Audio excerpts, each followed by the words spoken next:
마음과 입과 행동으로 세 번째 시간입니다. 신자가 지켜야 될 것. 우리가 에베소서 4장 말씀으로 본문을 통해서 신자가 지켜야 될 것 세 가지에 대해서 살펴보고 있는데요. 오늘은 그 행동에 대한 말씀입니다. 여러분, 신자가 행위가 중요할까요? 중요하지 않을까요? 신자가 하는 행동이 중요할까요? 중요하지 않을까요? 간혹 어떤 기독교에서 행동을 말하면 자꾸 행위에 대한 교리로 몰고 가려고 하는 사람들이 있습니다. 행동을 강조하면 이단인 것처럼 자꾸 주장하는 거죠. 무슨 얘기를 하고 싶은 거냐면 행위로는 구원받지 못하다는 말을 하고 싶은 거예요. 이 말이 맞습니까? 틀립니까? 맞습니까? 틀립니까? 맞는 거죠. 행위로는 구원받지 못하는 교리는 맞죠. 그런데 우리가 행위를 강조할 때 그 교리를 갖다 대면 될까요? 안 될까요? 전혀 안 맞는 말이에요. 그러니까 전혀 안 맞는 말을 마치 행동, 행위 이거를 자꾸 갖다 붙이려는 경향이 있어요. 이게 개신교에서는 굉장히 강력해요. 그래서 카톨릭을 비난할 때 저들은 행위로 구원을 받는 거예요. 그들이 행위로 구원받지 않죠. 예수를 믿는 믿음으로 구원받죠. 근데 그들이 예수를 믿는 믿음으로 행위가 증명이 돼야 된다고 얘기를 하는 거예요. 그러니까 믿는 사람이면 똑바로 살아야 된다 이렇게 말하는데 개신교인들은 똑바로 살려고 하면 아니야 행위로 구원받는 게 아니야. 그래도 은혜로 구원받아요. 우리가 죄 좀 짓고 계속 그러면서 감사하면서 살아야지. 죄를 지었는데도 용서해 주시는 하나님 은혜 감격하면서 살아야지. 이렇게 말씀하시는 분들이 있어요. 그래서 가끔은 죄 좀 지어라고. 너무 거룩한 척 하지 말고 죄 좀 지으라고. 이게 맞는 말일까요? 틀린 말일까요? 완벽하게 틀린 말이죠. 완벽하게. 여러분, 행위할 때 보세요. 구원 얘기를 자꾸 갖다 붙여요. 굉장히 쉽게 행위에 대해서 구원을 반대로 생각하는데요. 행위로 그거 못 받는다고 자꾸 행위가 문제라고 그러는데, 그럼 반대로 행위가 나쁘면 구원 받습니까? 여러분, 행위가 나쁘면 구원 받습니까? 신자들의 행위가 사람들 보기에 나빠도 되겠냐 이 말이죠. 신자는 욕을 하고 화를 내고 자기 분노를 참지 못하고 가족들을 두들겨 패고 뒤에서 흉보고 누군가의 돈을 뺏고 사기치고 해도 되겠어요? 안 되죠. 당연히 옳지 못하죠. 근데 교회를 다녀요. 자기는 믿는다고 하는데 주변 사람들이 봐도 다 사기꾼이에요. 맨날 사기쳐요. 근데 자기는 예수를 믿는다고 하고 은혜로 맨날 살아요. 그 사람이 구원받을까요? 못 받을까요? 그 사람이 구원받았다고 말할 수 있을까요? 없을까요? 있어요? 없죠. 왜 단정지어서 그렇게 목사님 말하십니까? 구원이라면 죄와 악에서 벗어난 상태가 구원인 거예요.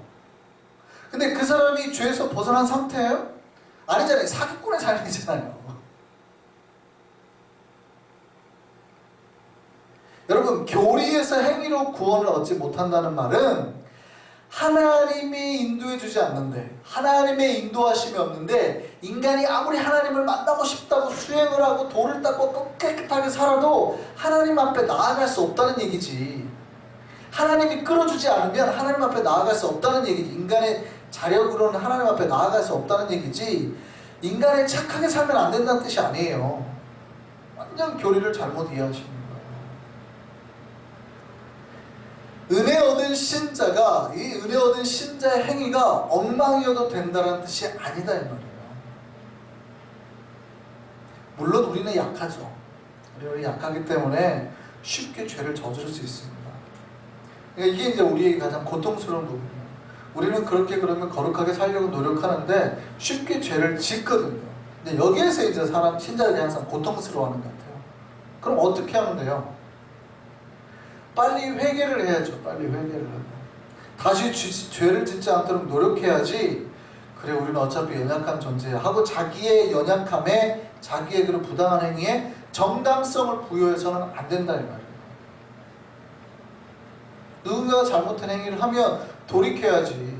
우리가 이렇게 해도 하나님이 사랑해 주실 거야 하고 계속 습관적으로 반복적으로 죄를 범하면 안 된다 이 말이죠. 신자라면 자기의 행동과 자기의 행위가 하나님께 어떤 판단을 받고 있는가를 항상 두려워해야 되는 거예요.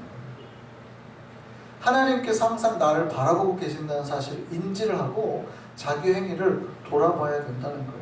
오늘 본문에서도 신자들의 행위에 대해서 계속 말하고 있는 거예요. 몇 가지 행위는 마음과 연계되는 부분이라, 뭐 불쌍히 여기라, 뭐 이런 부분은 마음과 연계되는 부분이라 오늘의 행위에 제가 포함시키진 않았습니다만, 신자가 언제나 자기가 조심해야 될 행동을 스스로 보고 점검해내야 되는 거예요. 특별히 오늘 본문에서 제가 특별히 행위에 대한 부분만 했더니 돈에 관계돼서 경고하시는 게 꽤 많아요.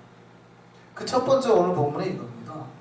너의 행동을 지키라. 첫 번째 하나님께서, 주님께서 하신 말씀이 도둑질하지 말라예요. 이 도둑질하지 말라는 10계명에도 나오는 말씀이죠. 10계명 몇 번째 계명입니까? 몇 번째 계명이죠? 12번째? 빨리 안 나오죠? 이게 몇 번째 계명이에요? 계산해봐야 돼요. 8번째 계명이죠. 8번째 계명이에요. 무슨 얘기냐면 사실은 이거는 단순히 도둑질하지 말라라는 개념, 돈을 훔치지 말라는 개념보다는 조금 넓게 해석하실 필요가 있어요. 그러니까 소유에 대한 얘기예요. 소유에. 네 소유가 아닌 거, 네가 정당하게 번 돈이 아니면 다른 사람의 돈에 관심을 가지지 말라는 거예요. 네가 가지지 말아야 될 것들에 대해서는 탐심을 품지 말라는 거예요. 도둑질은 어디서 오는 겁니까? 탐심에서 오는 거예요. 그러니까 네가 정상적으로 땀을 흘려서 번 돈이 아니면 가지려고 하지 말아라는 거예요.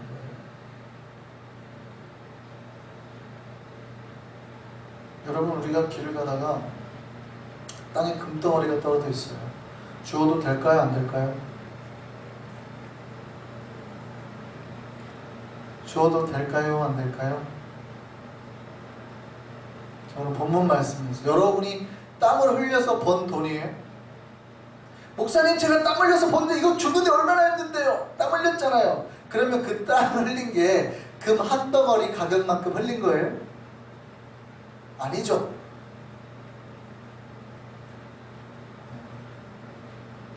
그거를 말하는 거예요. 여러분, 내가 정당하게 번 돈 아니고서는 너무 과하게 다른 사람이 버는 돈, 다른 사람이 가지고 있는 돈에 관심 가지지 말라. 신자는 하나님 앞에 관심을 가져야 되는 사람인데 그 돈에 관심을 가지게 되면 다른 사람의 돈이 더 커 보이고 다른 사람이 가지기 더 좋아 보이고 내가 가지는 건 더 없어 보이고, 그러면 저희 걸 갖다 여기다 옮겨놓는 거 아니에요. 도둑질하지 말라는 말씀이 귀에 들어가지 않는 거예요. 하나님보다 돈이 더 커버리면, 하나님의 말씀보다 돈이 더 좋아 보이면, 그러면 내가 신자라는 존재성이 무시가 돼요. 신자는 뭘로 살아야 돼요? 내가 신자라는 존재의 의미로 사는 거거든요. 내가 하나님의 자녀라는 존재의 의미로 사는 건데, 내가 하나님의 자녀라는 존재의 의미가 약화되고 이게 별로 안 중요하거든요. 신자라는 게 그렇게 세상 살다 보니까 안 중요하더라고요. 그러면 뭐가 더 커져요?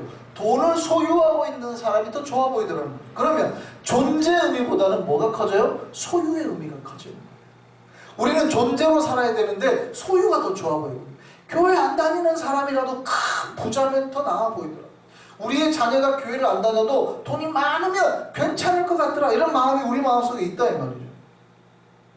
여러분의 자녀가 교회 다니는 게 좋으세요? 여러분의 자녀가 돈 안 다녀도 빌 게이츠 같은 부자가 되는 게 좋으세요? 어느 게 더 좋으세요?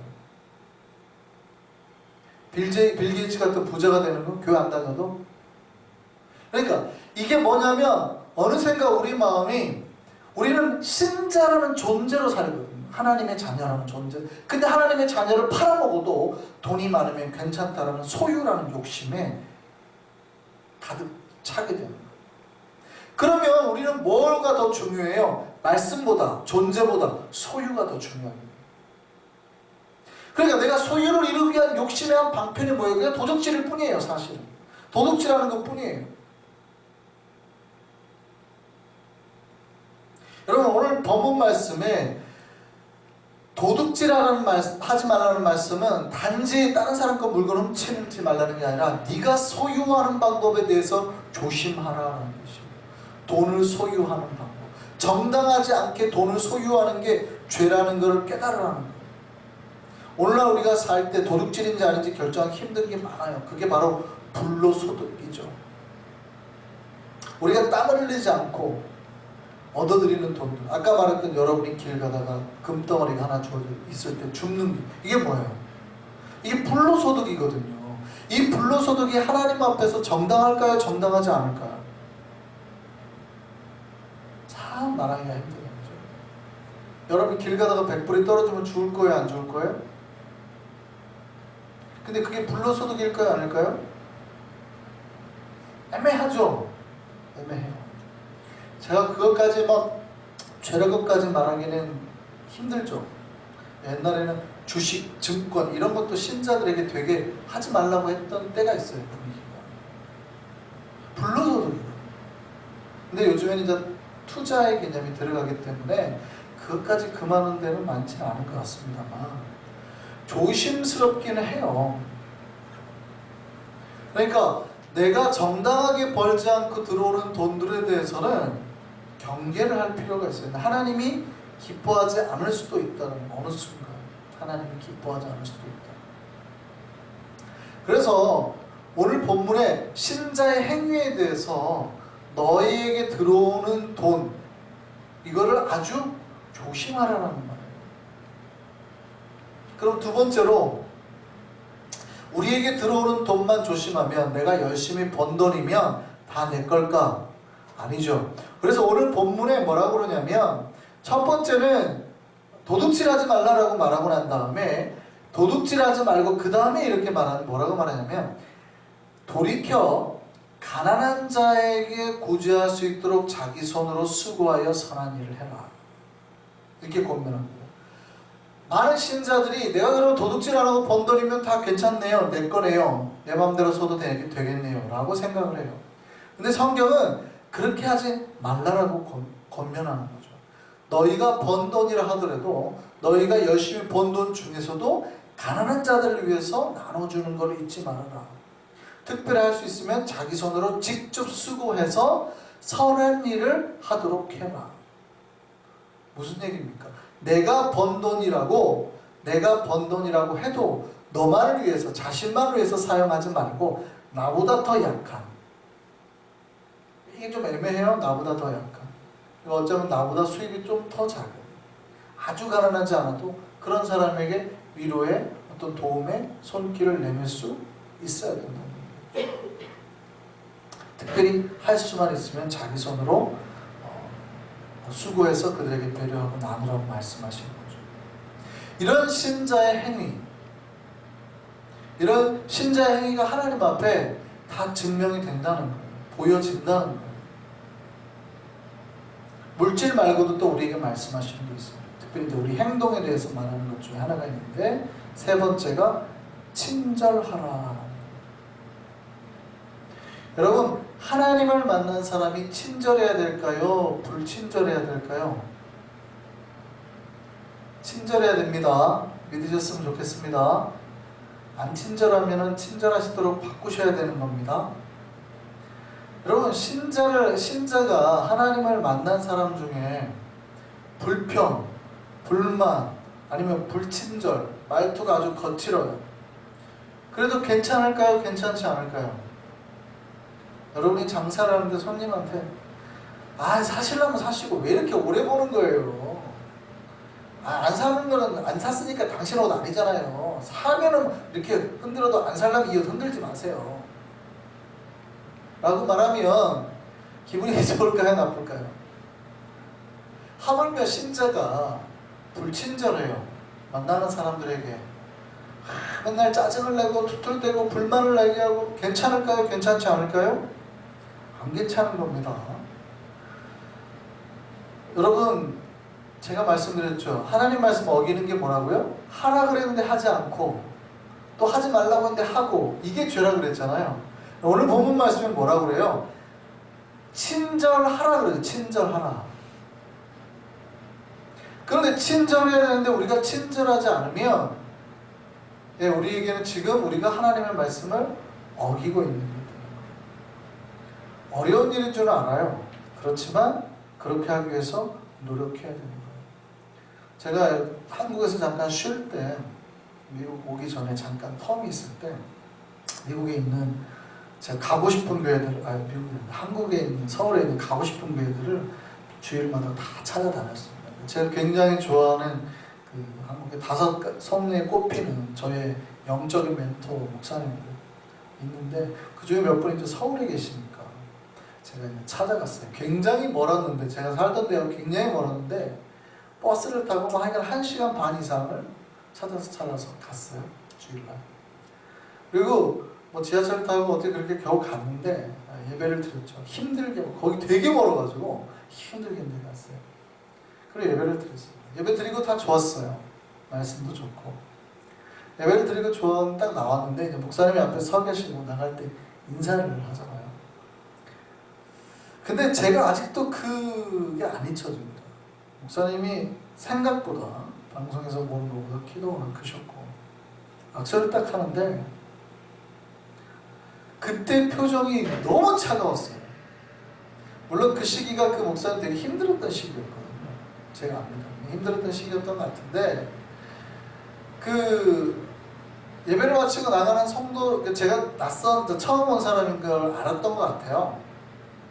근데 저를 딱 바라보는 그 표정이 그분 원래 스타일이 굉장히 차가우시긴 한데 굉장히 냉담하고 차갑고 딱 이렇게 웃지도 않으시고 딱 이렇게 하는데 그 순간 제 마음이 콱 닫히는 거예요.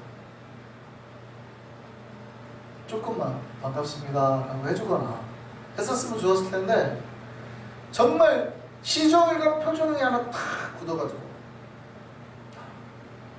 안녕하세요 다 이러는데 마음이 탁 닫히는 거예요. 물론 한순간의 이미지로 한 번밖에 안 봤으니까 제가 어떤 누군가를 판단하는 게 옳지 않다는 거는 저도 알죠. 그런데 알면서도 그분 얼굴에서 전달되는 한기가 아직도 안 잊혀져요. 제가 그렇게 존경했던 분이거든요. 뭐 해야 된다고요? 신자는 친절해요. 친절. 하나님 말씀이에요. 우리의 이 행동을 주님께서 보시는 겁니다. 우리가 지금까지 3번을 통해서 우리의 신자의 마음과 입과 행동에 대해서 살펴봤어요. 우리의 마음과 입과 행동은 사실은 나눠져 있지는 않습니다. 우리의 행위나 우리의 입술은 다 어디에서 시작해요? 마음에서 시작하는 거예요. 마음 관리를 잘하지 않으면 모든 것에 병이 들어요. 여러분, 상대가 누군가가 이런 마음을 가지고 있다는 게 보여요? 안 보여요? 보여요? 안 보여요? 안 보이죠. 마음은 안 보이지만 드러날까요? 안 드러날까요? 드러나는 거예요. 마음을 드러내는 통로가 2개예요. 그 첫 번째가 말이고 2번째가 행동이에요. 그래서 신자는 제가 이제 종합으로 정리하면 마음을 조심해야 되는데 마음이 드러나는 첫 번째가 뭐예요? 입술이니 특별히 입을 조심해요. 마태복음 12장 34절 35절 말씀 보시죠. 뭐라고 말씀하시나 보세요. 독사의 자식들아 너희는 악하니 어떻게 선한 말을 할 수 있느냐. 그러니까 너희는 아예 선한 말을 못한다는 거예요. 왜요? 이는 마음에 가득한 것을 입으로 말함이라. 선한 사람은 그 쌓은 선에서 선한 것을 내고 악한 사람은 그 쌓은 악에서 악한 것을 내느니라. 그러니까 마음속에 악한 게 확 쌓여있는 사람은 악한 게 나올 수밖에 없다는 거예요. 그러니까 말이라는 것은 우리 마음에서 쌓인 것이 나온 것이니 조심하라는 거죠. 이 말을 왜 조심해야 되냐면 마음에 품은 게 나올 때 하나님께서 그 입술에 나온 것을 보고 우리를 구원할지 심판할지, 얘를 죽일지 살릴지를 결정하시는 거거든요. 말로.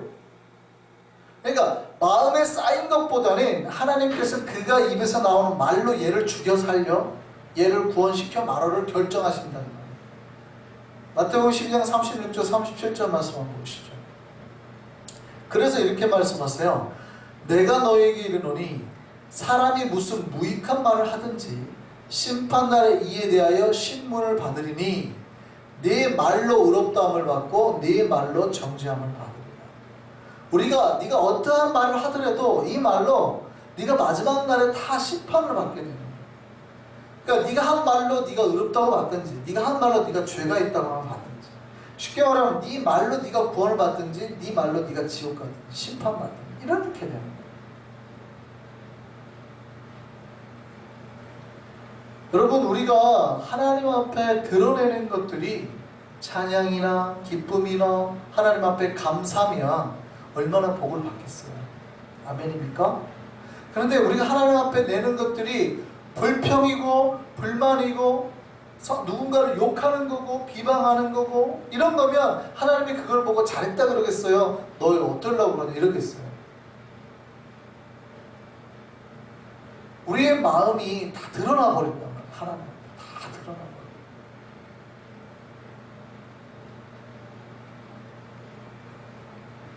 두 번째로 마음이 드러나는 게 있는데 그게 행동이에요. 여러분, 우리 마음에 악한 거를 심잖아요. 악한 게 나올 수밖에 없어요. 좋은 거를 심으면 좋은 게 나올 수밖에 없는 거죠. 그래서 우리의 행동이 우리의 악한 마음, 우리의 마음에서 다 나와요. 그러니까 악한 행동은 악한 마음에서 나오는 거고요. 좋은 행동은 좋은 마음에서 나오는 거예요. 여러분, 가인이 아벨을 왜 죽였습니까? 우연히 죽이고 싶어서 죽였어요? 아니죠. 가인이 아벨을 미워하는 마음이 드는 거예요. 억울해가지고 하나님 앞에 제사를 드렸는데 쟤는 받고 나는 안 받아. 그러니까 이 분한 마음이, 이 어떻게 할 줄 모르겠는 그 마음이 드러난 게 뭐예요? 자기 동생을 들여서 죽여버리는 거예요. 그러니까 자기의 그 악한 마음을 자꾸 품으면 결국 그 악한 마음이 악한 행동으로 드러나게 돼 있는 거예요. 그 열매의 열매, 악한 열매, 쓴 열매, 엉겅퀴를 내는 거예요. 마태복음 7장 16에서 21절 말씀 보시죠. 같이 읽겠습니다. 그들의 열매로 그들을 알지니 가시나무에서 포도를 또는 엉겅퀴에서 무화과를 따겠느냐. 이와 같이 좋은 나무마다 아름다운 열매를 맺고 못된 나무가 나쁜 열매를 맺나니 좋은 나무가 나쁜 열매를 맺을 수 없고 못된 나무가 아름다운 열매를 맺을 수 없느니라. 아름다운 열매를 맺지 아니하는 나무마다 찍혀 불에 던져집니다. 이러므로 그들의 열매로 그들을 알리라. 그 다음에 잘 보세요. 나더러 주여 주여 하는 자마다 자 천국에 들어갈 것이 아니에요. 이거는 말로써도 사실은 증명이 안 된다는 말입니다. 다만 하늘에 계신 내 아버지의 뜻대로 행하는 자라야 들어가리라. 마음에 악한 거를 품었는데, 자기가 악한 마음이 있는데 겉으로는 선한 척을 하고 하는 행동을 하는 사람들이 있다는 거예요. 믿음이 있는 척을 하고 주여 주여라고 하기로 한다는 거예요. 근데 결정적인 건 뭐예요? 말로서도 드러나지만 말로서 드러나지 않은 자가 뭘로도 드러날 수 있다는 거예요? 행위로 드러날 수 있다.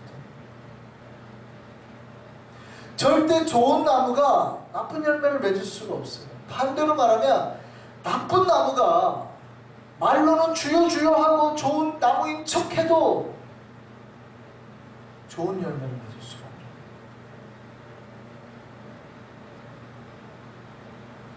그럼 신자는 어떻게 해야 되느냐? 우리의 마음과 입과 행동이 하나가 되게 해달라고, 좋은 쪽으로 하나가 되게 해달라고 끊임없이 기도하셔요. 내 마음과 입과 행동이 오직 하나님께만 영광을 돌리는 내 삶이 되고, 내 마음의 기쁨이, 내 입술의 찬양이, 내 행동에 주님께서 기뻐하시는 선한 행위가 있게 해달라고. 이 세 가지 삼박자가 맞지 아니하면 나쁜 열매를 맺게 되는 것이고, 결국 우리의 말이나 행위들이 심판날에 주님 앞에서 다 어떻게 돼요? 드러나게 되고, 그것 때문에 정죄함 받고, 그렇지 아니하는 나무마다 불살라져 버리는 거예요. 우리는 심판이 아니라 하나님 앞에 칭찬과 복으로 나아갈 수 있는 우리가 되기를 바랍니다. 주님을 찬양함으로, 전심으로 주님 앞에 서므로, 또 좋은 열매를 맺는 삶을 통해서 주님께 영광을 돌리고 주님께 복을 받아 누리는 참 행복한 주의 신자들이 되기를 바랍니다. 오직 주님만이 우리 삶의 주인으로 역사되기를 소망합니다. 우리 찬양하시면서 같이 기도하시겠습니다.